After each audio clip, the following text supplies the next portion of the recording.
Notícia do dia: cessar-fogo de 2 semanas no Oriente Médio deve reabrir o apetite de risco no mercado doméstico. A tendência para a Ibovespa é de alta, mas as ações da Petrobras tombam como reflexo da queda forte do preço do petróleo. Por um outro lado, de uma outra perspectiva, analistas estão apontando que o ambiente de negócios pode continuar sob certa tensão. Maria Regina Silva, editora da Broadcast, já está aqui conosco. Só um panorama aqui, Maria, antes da gente começar a conversa. O dólar está R$ 5,08, ou seja, está baixo para danar. E o Ibovespa lá fora, pelo menos o EWZ, que representa ADRs brasileiras, está subindo 4%. Então, de volta aos negócios, o investidor deve abrir a carteira nesta quarta-feira? Acho que sim, Gabriel. Muito bom dia. Bom dia também a você que nos acompanha. Exatamente. Acho que hoje deve ser o dia de ir às compras, né? Diante desse apetite por risco que se vê no mercado internacional. O Ibovespa Futuro já avança mais de 2% para a faixa. Chegou mais cedo ali para os 194 mil, está rondando ali os 193 mil pontos.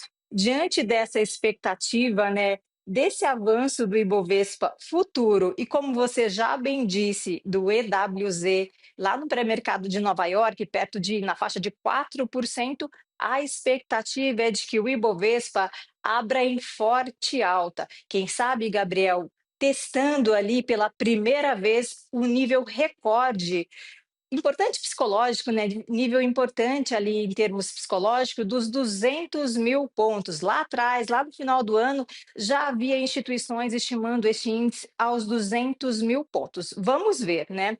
Bom, em Nova York, os índices futuros também avançam com força, acima de 2,5%. Na Europa, temos alguns índices de ações subindo um pouco mais, perto de 5%. Diante desse apetite por risco, né, por conta dessa pausa nas tensões geopolíticas, Israel, Estados Unidos e Irã, o dólar recua, como você já bem disse, na faixa aí de R$ 5,08. Na mínima do dia, o dólar em relação ao real chegou a R$ 5,07. E com o dólar recuando, as taxas de juros também recuam, Gabriel.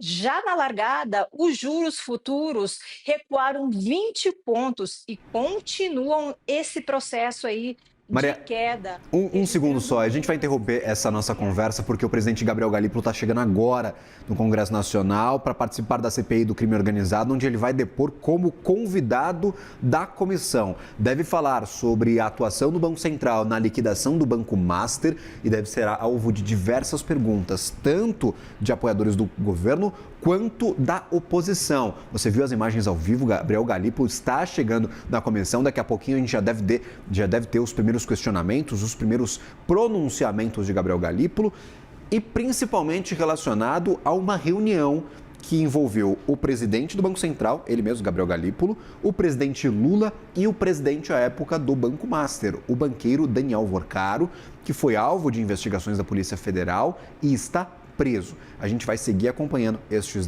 detalhes a seguir, depois de uma rápida interrupção aqui da nossa programação. A gente fala de destaques corporativos sim, mas a gente vai dar bastante atenção para a participação de Galípolo.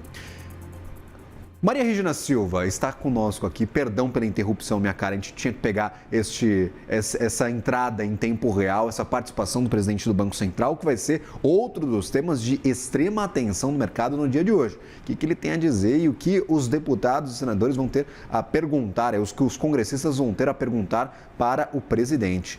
Por favor, continuemos, minha cara. A gente falava sobre bom humor, mercado animado, não só no Brasil como no mundo. Bolsas na Europa sobem demais, nos Estados Unidos estão subindo mais de 2% e aqui deve ser dia aí de muita animação. Exatamente, Gabriel. A gente estava falando principalmente aí, né, Gabriel Galípolo aí, Banco Central, juros, e aqui os juros futuros já na largada, recuando 20 pontos e continuam registrando mínimas. Isso reflete a percepção, Gabriel, claro, desse maior apetite por risco e, quem sabe, esse movimento, se continuado, né, se houver uma continuidade dessa pausa, se houver um fim dessa guerra no Oriente Médio, pode ser que o mercado comece a ajustar marginalmente, quem sabe aí, as projeções para a inflação, dado que a disparada recente do petróleo levou as expectativas lá para cima aqui no Brasil. E várias instituições têm revisado também para cima suas estimativas para o IPCA fechado de 2026, mais ali para o teto da meta, que é 4,5%. Então, com o Estreito de Hormuz reabrindo, né, importante rota aí por onde passa 20%, cerca de 20% do petróleo global, a expectativa é de que a oferta de petróleo aumente e, consequentemente, o preço reduza e, mais uma vez, como consequência, haja menor pressão sobre a inflação e, consequentemente, sobre a política monetária global. Com a inflação um pouco mais branda, espera-se que, pelo menos por aqui no Brasil, o Banco Central continue seu processo de afrouxamento monetário e, em outras partes do mundo, caso dos Estados Unidos, quem sabe o Fed já dê algum sinal de retomada no processo de quedas de juros. Mas, Gabriel, lembrando, especialistas alertam que é um primeiro momento que se reflete nos ativos, no mercado financeiro.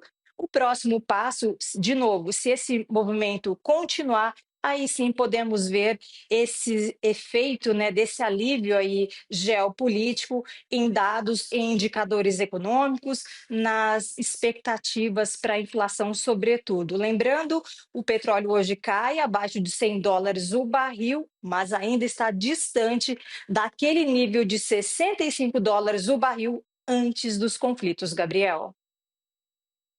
Maria Regina, é aquela história, o mercado é muito errático, o mercado ele abraça muito o otimismo ou o pessimismo. Então a gente vê hoje todo mundo soltando fogos, comprando tudo que pode, bolsa subindo 4%, dólar caindo mais de 1%, mas o dia de amanhã sempre vem, a gente não sabe se esse otimismo continua. Então continuaremos cautelosos nessa adoção de otimismo exacerbado por parte do mercado financeiro.